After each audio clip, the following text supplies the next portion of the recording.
අද අපි කතා කරන්න යන්නේ හරීම වැදගත් දෙයක් ගැන.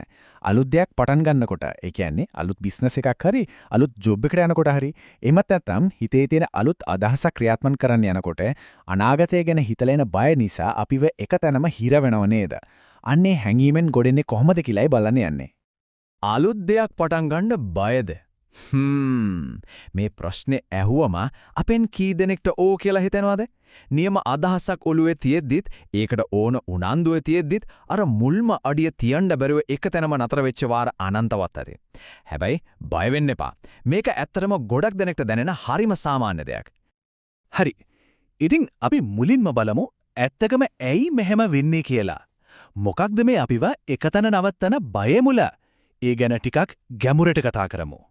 මේක හරියට හිතන්නකෝ ඔන්න ලොකු ප්‍රොජෙක්ට් එකක් පටන් ගන්න හදන්නේ නැත්නම් අලුත් කැරියර් පාත් එකකට මාරු වෙන්න හිතේ තියෙන නියම අදහසක් ඇත්තක් කරන්න යනවා. හැබැයි අර අන්තිම මොහොතේ කිසිම දෙයක් කරගන්න බැරිව අතපය පන නැතුව යන වගේ හැඟීමක් එනවා.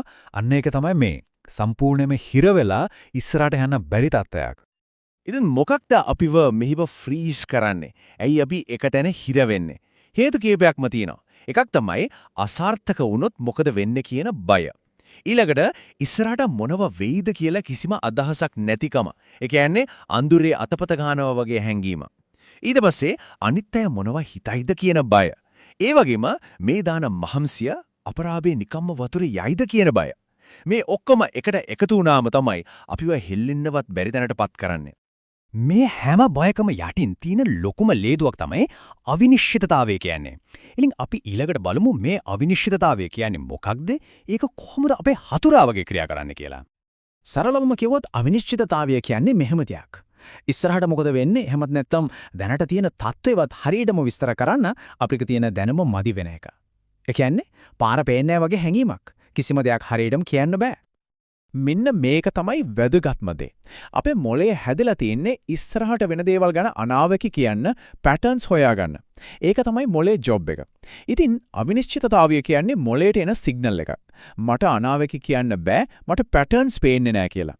අන්න ඒ වෙලාවට මොළේ හිතන්නේ අපෝයි මේක තර්ජනයක් කියලා. එතකොටම ආරක්ෂක පද්ධතිය ඔන් වෙනවා.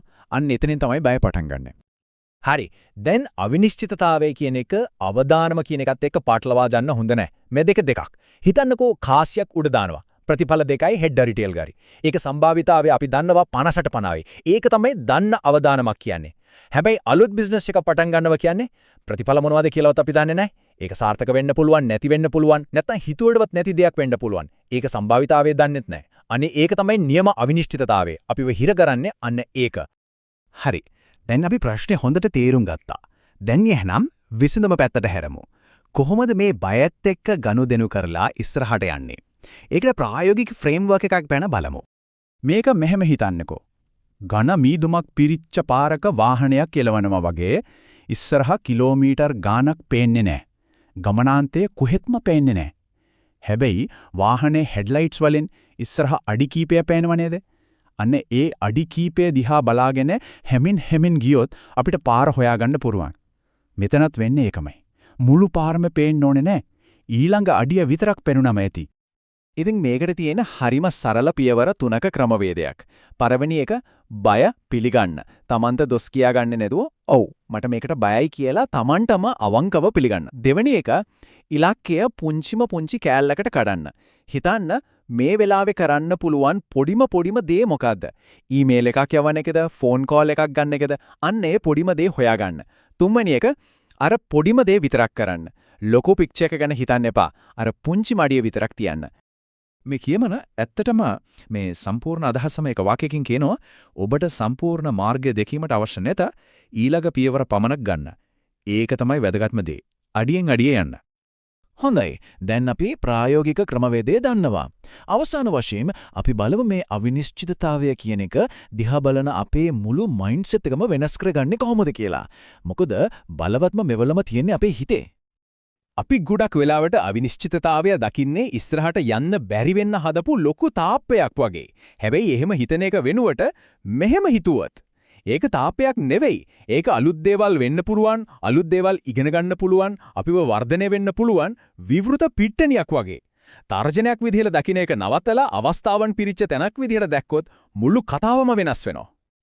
ඉතින් අවසාන වශයෙන් මේ ප්‍රශ්නේ ගැන ටිකක් හිතලා බලන්න තමන්ගේ අවිනිශ්චිත අනාගතය බය වෙන්න ඕන තර්ජනයක් නෙමෙයි අලුත් දෙයක් නිර්මාණය කරන්න වර්ධනය වෙන්න ලැබුණු අවස්ථාවක් නම් අන ඒ චින්තනයත් එක්ක අර මුල්ම පුංචිම අඩිය තියන්න කොච්චරනම් ලේසි වේද